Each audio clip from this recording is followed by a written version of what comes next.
কোনো গর্ভবতী মায়ের যদি দেখেন 5 মাসের পর থেকে তার খিদের চাহিদা অনেক বেশি বেড়ে গেছে এবং কয়েক ঘন্টা পরপরই সেই গর্ভবতী মাটি খিদে পাচ্ছে এবং চাইছেন তিনি আরেকটু বেশি পরিমাণে খাবার খেতে, তো সেক্ষেত্রে কি ধারণা করা হয় যে গর্ভের আগত সন্তানটি পুত্র না কন্যা, সে বিষয়ে আজকের আলোচনা।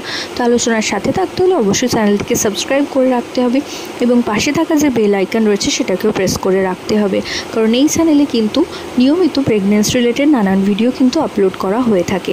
তো গর্ভাবস্থায় 5 মাসের পর থেকে যদি দেখেন কোনো গর্ভবতী মা প্রচণ্ড পরিমাণে খাচ্ছেন এবং 1-2 ঘন্টা পরপরই তার খিদে পেয়ে যাচ্ছে এবং তার সাথে সাথে রাতেও শোয়ার সময়তেও তার খিদে পাচ্ছে এবং তিনি রাত জেগে প্রায়শই রাত জেগেও খাবার খাচ্ছেন, তো সেক্ষেত্রে ধারণা করা হয় যে গর্ভের আগত সন্তানটি একটি ফুটফুটে পুত্র সন্তান আসতে চলেছে। কারণ আগেকার দিনের মা কাকিমারা মনে করতেন গর্ভে যদি পুত্র সন্তান থাকে তাহলে সে অতিরিক্ত খাবারের প্রতি চাহিদা কিন্তু অতিরিক্ত বেড়ে যায়। তো আশা করছি ভিডিওটা কাজে আসবে। প্রত্যেকে ভালো থাকুন, সুস্থ থাকুন, সাবধানে থাকুন, এই কামনা করে ভিডিও এখানেই শেষ করছি। নমস্কার।